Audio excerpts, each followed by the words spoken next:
What's up? I hope you are good. My name is Sanil. I am the entertainer behind this channel. For those who do not know me at a personal level, perhaps today is your first opportunity to.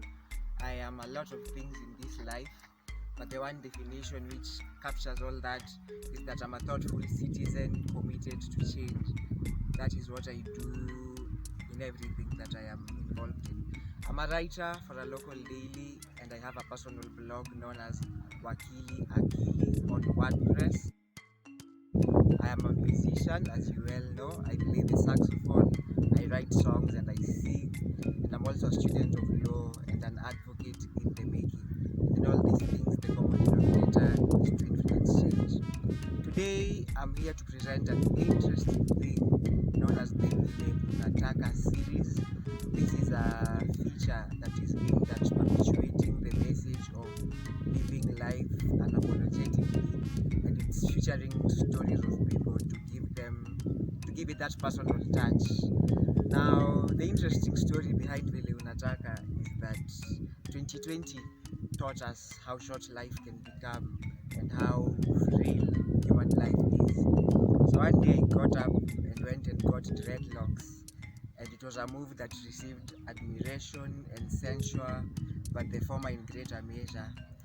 Now, a number of things, some of which won't be taken kindly, but there's no comfort in the truth. One, society has the perception that people who have dreadlocks use drugs.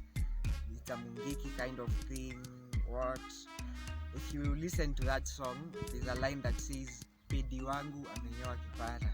I have none, at least not yet. But what this was trying to show is that there are so many people who conform to those things society considers quote unquote neat styles.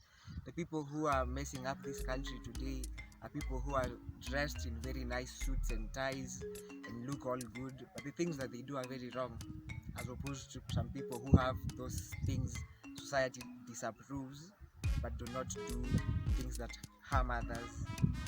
Some of them will argue and say that that is how things are. Yes, it's true. Not everyone who society disapproves of how they look is a bad person, but that's what they think, so there's nothing we can do about it.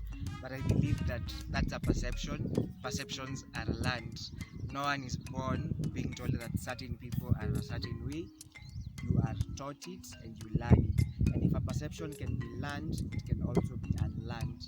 So we need to unlearn those wrong perceptions. Second, there's a lawyer called Bobby Mkangi, and if you don't know who he is, once you're done watching this video, go and Google that guy. He was the chair of the commission that drafted the 2010 Constitution of Kenya. He's a smart guy. He's a lawyer. He has dreadlocks. He's smarter intellectually more than some of those people who have conformed to those styles society considers neat.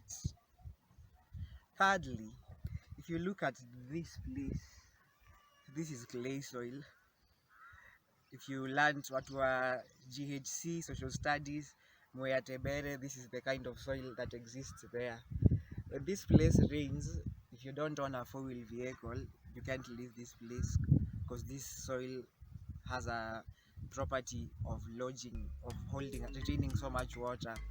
So when it rains, and it makes sure that it rains very heavily, you can't pass on these roads. And with all those problems, the only thing that concerns people is that there's somebody somewhere who has a style that I do not approve of, instead of being concerned with the more pressing matters that affect you.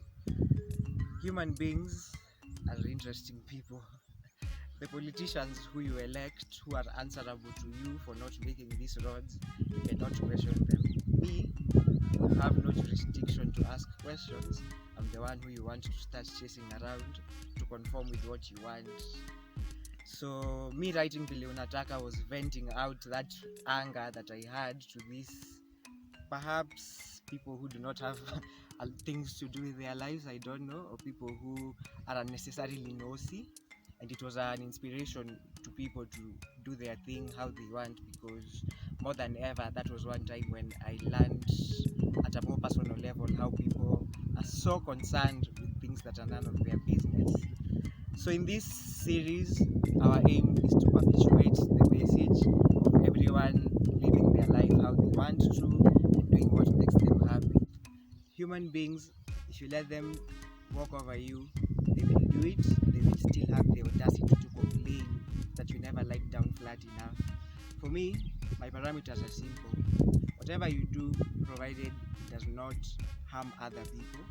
And when I say harm other people, it is, for instance, if I see someone who has a thing that I desire to have and I take it away from them, I am inflicting pain on them. There's another kind of harm whereby you decide that you want me to be a certain person or do things a certain way, and if I don't do it, you feel harmed. Hiyo ni harm ya kujitakia na utapambana tu na hali yako. So if it doesn't harm other people and it doesn't harm you, then just do it. Life is too short to try and please everyone because they'll never be happy anyway. Vile unataka, ishi life vile unataka. Jibambe,